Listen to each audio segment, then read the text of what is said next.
नमस्कार दोस्तों, बहुत बहुत स्वागत है आपका आपके क्लासेस 22 में। इस समय हम देखेंगे भौतिक विज्ञान पाठ 21 जो कि कक्षा 10 का लेसन है। इसमें विद्युत धारा का तापीय प्रभाव, इससे संबंधित जितने भी क्वेश्चन हैं उसको हम देखेंगे। हम इसके पहले वाले क्लास में क्वेश्चन 19 से 23 तक हमने सॉल्व किया था, हमने देख लिया था। अब इस वाले पार्ट में हम देखेंगे 24 से आगे के क्वेश्चन। बहुत आसानी से इसको समझेंगे, हम बहुत कम समय में समझेंगे, जो कि आपके एग्जाम के व्यू से देखा जाए तो बहुत मोस्ट क्वेश्चन है। एक दो क्वेश्चन आपके निश्चित ही पूछे जाते हैं इस लेसन से, न्यूमेरिकल से संबंधित। तो हम देखेंगे सबसे पहले क्वेश्चन को क्या दिया गया है। एक विद्युत गीजर में 3 मिनट तक 10 एम्पियर की धारा बहती है, तब क्या होता है? तो इससे 510 किलो जूल ऊष्मा उत्पन्न होती है। जब इतने टाइम तक इतना विद्युत धारा बहती है तो 510 किलो जूल की ऊष्मा उत्पन्न होती है। हमको निकालना क्या है यहाँ पे, गीजर में कितना रेजिस्टेंस बनेगा जिससे इतना जूल ऊष्मा उत्पन्न होती है। तो हम जानते हैं कि ऊष्मा को दिखाया किससे जाता है, H से दिखाया जाता है, जो हमें यहाँ पे दिया गया है। कितना दिया गया भैया? यहाँ पे दिया गया हमको 510 किलो जूल। तो 510 किलो जूल दिया गया है, तो किलो जूल को हम बदलेंगे सबसे पहले जूल में। जूल में बदलने के लिए हम जानते हैं कि 1000 से मल्टीप्लाई किया जाता है, हमने मल्टीप्लाई किया तो ये आपका किलो जूल से बदल गया जूल में। आगे क्या दिया गया है? टाइम दिया गया है 3 मिनट तक। टी का मान दिया गया है 3 मिनट। जब भी सवाल आपकी मिनट में दी गई होगी तो उसको हम सेकंड में पहले बदल लेंगे। तो सेकंड में बदलने के लिए 60 से मल्टीप्लाई किया जाता है, तो ये हो गया टाइम। आगे क्या दिया गया है? आई का मान दिया गया है आपके पास 10। ठीक है, आई का मान दिया गया है 10 एम्पियर। अब आपसे पूछा क्या गया है, रेजिस्टेंस कितना बनेगा, तो हम इसको यहाँ पे किए क्वेश्चन मार्क। अब हम देख लेते हैं इसके लिए व्यंजक यानी सूत्र क्या लगाना पड़ेगा हमको।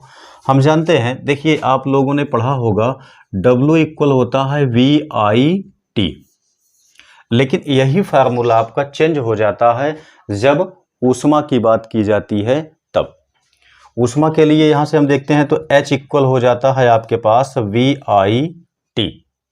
अब देखिए जो VIT हो गया, हम देख लेते हैं इसमें क्या क्या चीज़ दिया गया है आपके पास। इसको लगाने के लिए देखिए रेजिस्टेंस हमको चाहिए, लेकिन इसमें कहीं पे भी रेजिस्टेंस है नहीं है। तो हम जानते हैं कि ओम का नियम आपके पास है, जिसकी सहायता से हम इन सबको जो आपके इलेक्ट्रिसिटी से संबंधित क्वेश्चन हैं इनको हम इसकी सहायता से घुमा सकते हैं बहुत आसानी से। देखिए तो यहाँ से हम इसमें कुछ हटाते हैं। क्या हटाते हैं? आपके सवाल में आप देखिए यहाँ से, तो इसमें कहीं पर भी V नहीं दिया गया है, वोल्टेज नहीं दिया गया है, तो हम V को ही हटा देते हैं। तो H इक्वल आपका V के स्थान पे लिखेंगे I इंटू R, ये हो गया IT। तो यहाँ से H इक्वल बनेगा, ठीक है। हमको चाहिए क्या? हमको चाहिए रेजिस्टेंस, तो इसके लिए हम यहाँ से इसको निकाल लेते हैं। इतना बच गया, ठीक है। अब सभी मान यहां पे अंकित किया जाए।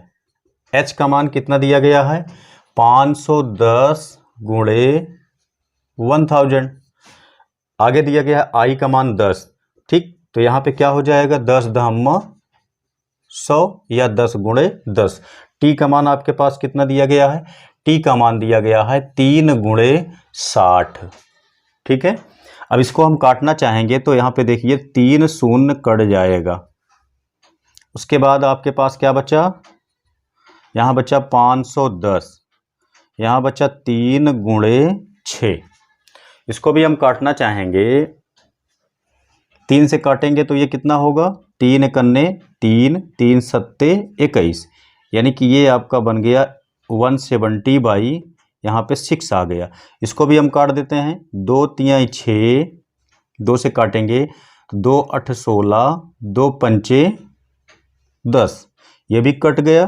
तो आपके पास आगे बचा कितना? 85 यानी 85/3। 3। इसको हम काट देते हैं। जब काटेंगे आप तो कितना बनेगा, 3 दूनी 6, 2 बचा 5 यानी 25 हो गया। 3 8 24, 1 बचा, दशमलव हम बढ़ाएंगे, शून्य बढ़ाएंगे, हो कितना जाएगा 10 हो जाएगा। अब हम 3 से काटेंगे, 3 त्रिक का 9, ऐसे कटता ये चला जाएगा, यानी कि 28.33 ओम इसका आंसर आ जाएगा। ठीक है, तो हम चलते हैं अगले क्वेश्चन पे। नेक्स्ट क्वेश्चन जो कि 25 है, बहुत ही बढ़िया क्वेश्चन है ये। इस सवाल को देख के निश्चित ही कहीं ना कहीं आपको थोड़ा सी दिक्कत बताएगा कि ये सवाल कैसे लगेगी, सोचेंगे आप। देखिए दिया क्या गया है, 260 वोल्ट 10 एम्पियर फ्यूज वाले परिपथ में, सर्किट में। ठीक है, 260 वोल्ट 10 एम्पियर फ्यूज वाला कोई सर्किट है। इसमें कहा गया है आपसे कि इसमें यदि 20 वाट और 6 वाट के बल्ब लगाए जाएं तो कितने बल्ब जल सकते हैं। क्वेश्चन बहुत बढ़िया है। देखिए जैसे कि यहां पे हम दिखाए हैं आपको, 260 वोल्ट 10 एम्पियर की एक सर्किट यहां पे बना दी गई है। 20 वाट के 6 वाट के ऐसे ऐसे आपके पास बल्ब हैं।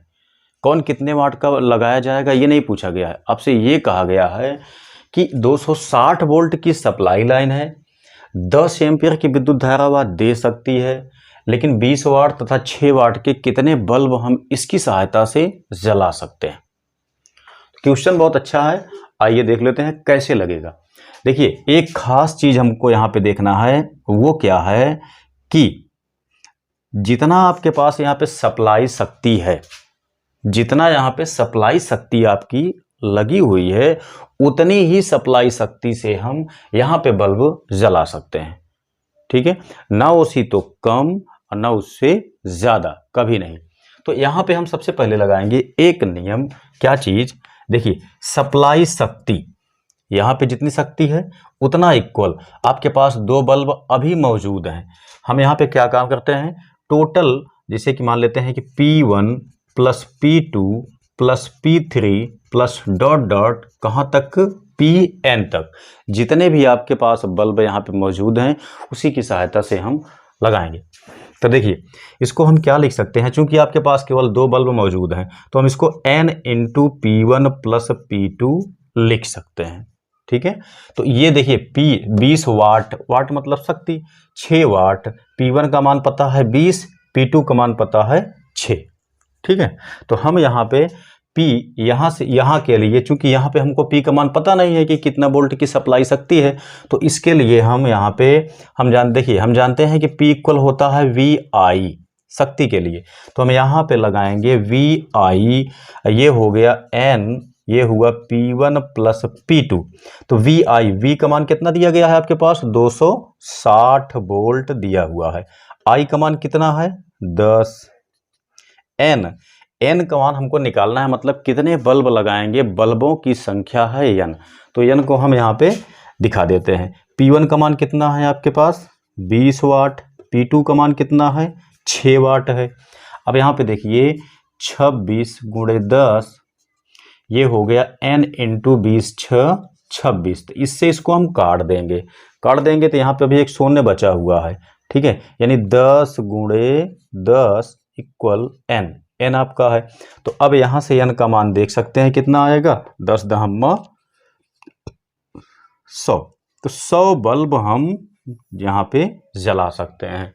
ठीक है, 260 वोल्ट 10 एम्पियर की शक्ति से जो है आपके पास उपलब्ध सोर्स, इसकी सहायता से हम ऐसे 100 बल्ब जला सकते हैं। ठीक है, तो नेक्स्ट क्वेश्चन है आपके पास 26, जिसमें क्या दिखाया गया है, बताया क्या गया है, एक विद्युत ऊष्मक मतलब आप लोग जानते हैं हीटर, ठीक है, में 220 वोल्ट विभवांतर पर धारा इसमें बहती है, 220 वोल्ट पर।